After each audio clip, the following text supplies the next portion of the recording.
Günaydın arkadaşlar. Bu videoyu yine bir deneme, bir prova gibi çekiyorum. Çünkü çok kendimi rahat hissetmiyorum aslına bakarsanız. Çünkü dışarıdan bu sessizlik içerisinde arabanın sesleri içeriye çok fazla yansıyor.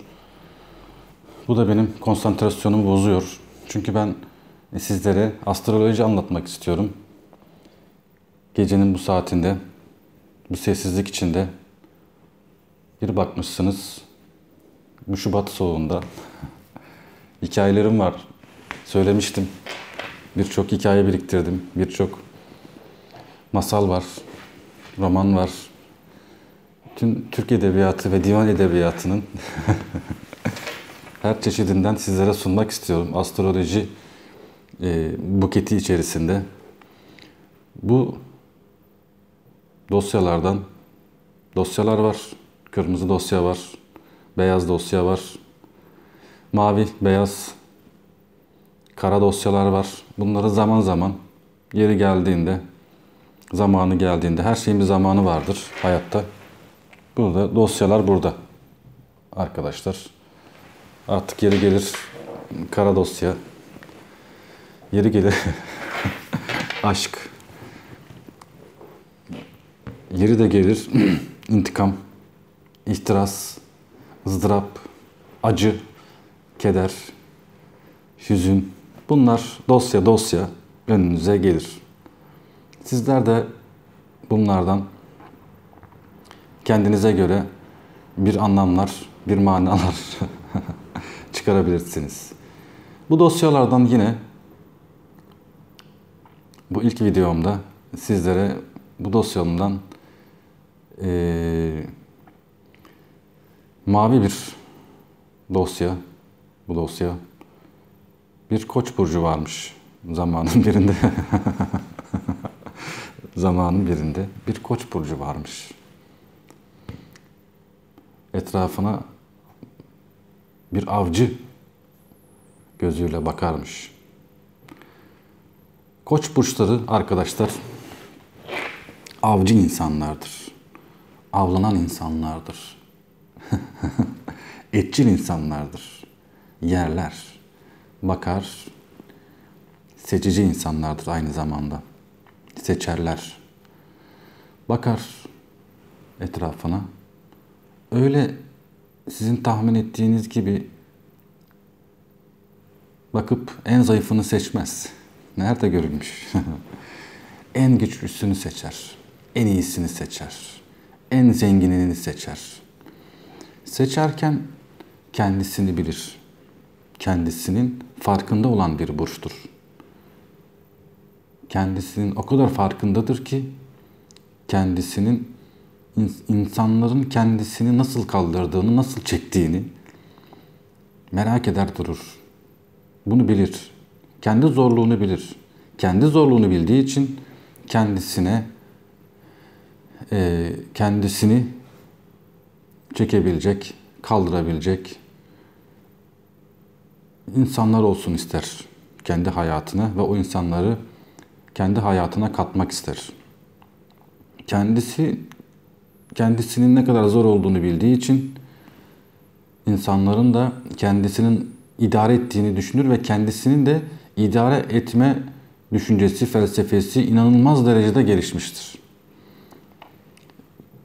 Bu nedenle kendisini idare edebilecek kimseleri seçer. Aynı zamanda en iyisini seçer. Avcı burçtandır. Avlanarak yaşarlar. Bu arada kendi halinde yaşamını sürdüren, huzur ve mutluluk hayalleri kuran, hayatı toz pembe gören, romantizm içinde gören bir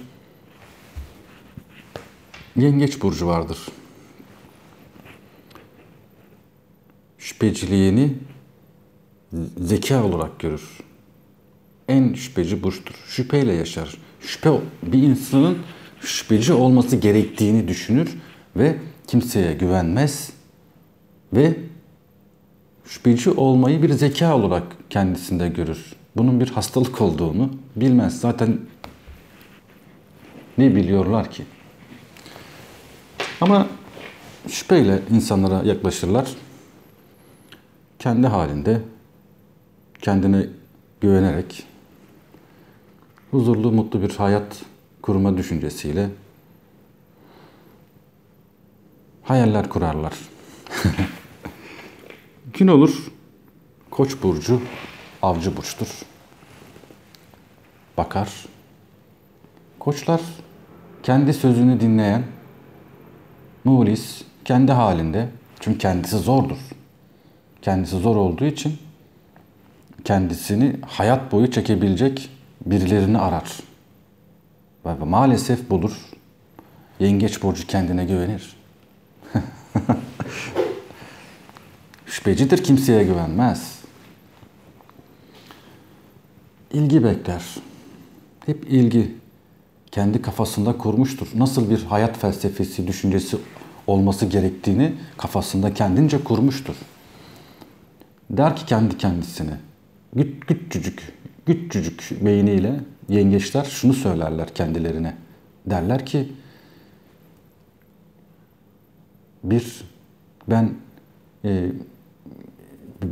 benimle en çok kim ilgilenirse o zaman onu sevebilirim diye düşünürler. İlgi önemlidir. Kendisine karşı ilgiye göre hareket ederler ve bu ilgi hemen öyle basit günlük saatlik bir şey değildir. O sevgiye bakar, o aşkıya bakar, o ilgiye bakar, üstüne düşürmelisine bakar. O aşkı gerçekten acı boyutunda hissetmek ister, kalbinin derinliklerinde bunu ciddi bir şekilde o aşk içinde yaşamak ister. Kalbinin içinde yaşamak ister Yengeç burcu. Kendisini seven insanlar olduğu zaman çok iyi insanlardır yengeçler. Sözde yani. Belki yani bilmiyorum. Sonra işte kendi kendisine bakar ki tabii Koç burcu avcı hesabını kitabını yapmıştır. O kadar iyi bir karakter analizi yaparlar ki kesinlikle bir numaradır. Yengeç burcunu çözmüştür. Yengeç burcu saf, kendi saf, romantik, uslanmaz. Kendince Koç'un ilgisi karşısında bakar ki Koç ciddi. Barbaros Bey evet, Koç benimle çok ilgileniyor, çok seviyor. Acaba astrolojide şöyle olmaz mı, böyle olmaz mı? Yükselenler, doğum haritaları. İşte şu astrolog böyle söyledi, bu astrolog böyle söyledi. Ya o zaman onları dinle. Sonra hayat ağlarını örecek. Karanlık çökecek. Karanlık çöktüğü zaman, ne zaman evleneceksin Koç'la? Zaman hızla akıp geçecek. Hep söylüyorum. Astrolojiyi görünür hale, kendi gözünüzde görünür hale getirebilmek için astrolojinin karakter özelliklerinin kalın çizgilerle, kalın olarak görebilmeniz lazım. Koç burçları bencildir. Barbaros Bey, Oğlak Boğa burçları da kendine göre bencil. İkizler, Terazi, Kova kendine göre bencil. İşte Koç, Aslan, Yay zaten hepten bencil de herkes bencil mi? Öyle değil. Bunların zaman ve yeri de geldiğinde burada tahtada kalemle sizlere anlatacağım, haritaları anlatacağım. Bunları öğreneceksiniz. Ama kim en bencil? Yani bir tanesi Koç burcu 10 numara bencilse Aslan da 11 numara 11 numara bencildir. Yani bunlar 10, 11, Yay bunlar. Bunu anlamanız lazım. Bunu anlamanız için yaşamanız mı, işkence mi çekmeniz lazım? Yengeçler. Seviyorlar da yengeçler. İşkenceyi de seviyorlar. Küçücük kalpleri var. Küçücük beyinleri var. Yani bunu şey olarak söylemiyorum. Bir hakaret olarak söylemiyorum. belirti olarak söylüyorum. Dünyaları küçük Yengeç burcunun kendi beyni var ama hayata bakışı küçük. Yani baktığı yer, Yengeç burcunun baktığı yer küçücük. Şuradan bakıyor. Şuradan duygusal arkadaşlar. Evet. Şuradan bakıyor arkadaşlar. Küçücük beyinleri var. Yani onu demek istiyorum. İyi insanlar, ona bir lafımız yok. Yani bak şuradan bakıyor. Duygusal ve şüpheci bu çok önemlidir. Bunu anlamanız lazım. Yani bunu anlamazsanız astroloji de öğrenemezsiniz. Hiçbir şey de öğrenemezsiniz. Çok kötü bir hayatınız, kendinize zindan olur. Olur. Buradan bakıyor. Buradan bakıyor. Ben şimdi yengeç oldum. Şöyle bakıyor. Şüpheci. Kimseye güvenmiyor. Hayat diyor kötü. İnsanlar kötü. Ama diyor ben korkuyor da hep iyi insanlarla iyi geçinmesinin temelinde yengeçlerin korkaklık var. Çünkü kötü geçinirse insanlar ona düşman olur. Bu da kimsenin kendisine düşmanlık olmasını istemiyor. Çünkü kendisi çok çabuk düşman oluyor. Kendisi çok çabuk düşman oluyor. Gün içerisinde çok çabuk kızabilir. Ama belli etmez işte. Bunun çok başka konular var. Onları sonra anlatırım. Buradan bakıyor hayat. Buradan bakıyor. Nasıl anlaşabiliriz yengeçlerle? Baktığı yer bu kadarcık yani. Onu inceliyor. Onun temelinde ciddi bir kalbinin de ürkeklik var. Şüphe var. Ve kendisi insanlara olan tamamen iyi niyetinden kaynaklı sevgisi var, ilgisi var. Ama Koç başka bir hayat, başka bir dünya.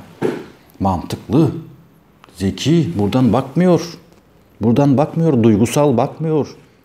Bakmıyor duygusal, mantıklı bakıyor. Ne olması gerektiğini konuşuyor. Dürüst konuşuyor, ne olması gerektiğini söylüyor. Ama evleniyorlar. Kanıyor Yengeç burcu. Çocuklar oluyor. Mevsimler geçiyor. Yaz, kış, sonbaharlar derken çocuklar ağlıyor. Yengeç burcu ağlıyor. Çocuklar ağlıyor.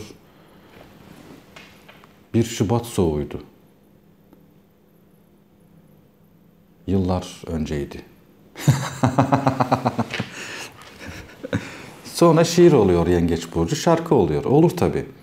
Bakıyor, ne oldu? Koç burcunun o sevgisi ne oldu?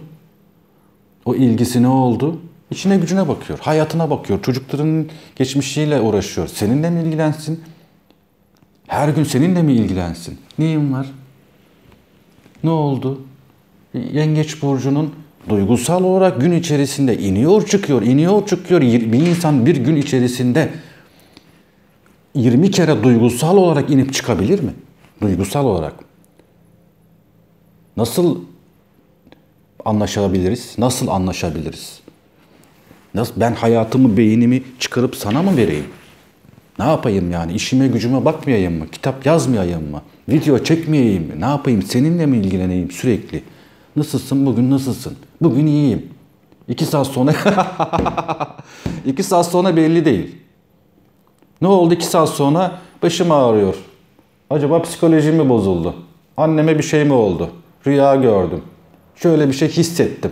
İyi hissettin. Hissettin. Annem babam nasıllar? Bilmiyorum nasıllar. Hissettin. Evet. Annen baban hissettin. His geldi içine. Nereden geldiyse o his. Nereden geliyor sana o his? Hissettim ben. Bizler 6. hissimiz çok kuvvetliyiz. Çok kuvvetliyiz. Biz hissederiz. Hiçbir şey hissettiğiniz yok. Hiçbir şeyde bildiğiniz de yok. İşte böyle Koç burcu sizi bulur, Yay burcu sizi bulur, Aslan burcu sizi bulur. Hayatınız boyunca böyle ağlar gidersiniz, yemek yersiniz, kilo alırsınız. İşte ondan sonra hayat kötü, insanlar kime güvenelim biz? Böyle olmaz. Bunların çözümleri var. Koç burcuyla nasıl anlaşacaksınız? Bunların çözümleri var. Koç burcu bencil. Ne yapsın? Senin de mi? Ne yapsın? Ne yapsın yani? Bunu düşünebiliyor musun? Ne yapsın? Beynini çıkarıp ne yapsın? İşiyle gücüyle ilgilenmesin mi? Çocuklarıyla ilgilenmesin mi? Hep seninle mi ilgilensin? Yani ondan sonra hayat hızla akıp geçiyor. Koçtan ilgi sıfır. Sıfır. İşte canı istediği zaman. Anladınız. Canı istediği zaman. Canı. Hangi yani? Canı yani. Canı istediği zaman. Başka? Sıfır. Astroloji. Ben astrolojiye inanmıyorum. İnanma.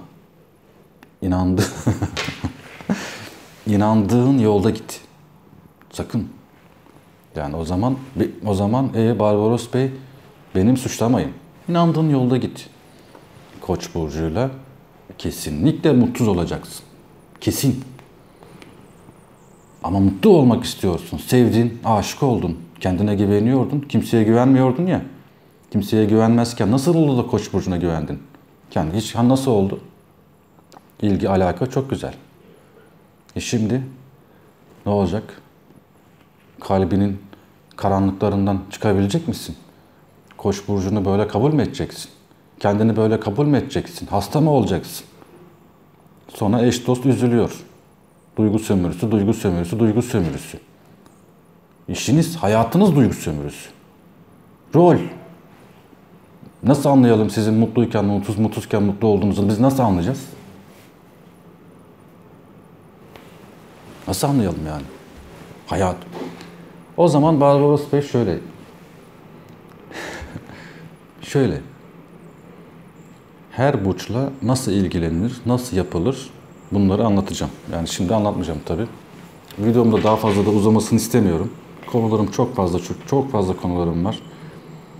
O yüzden şimdilik bu Koç ve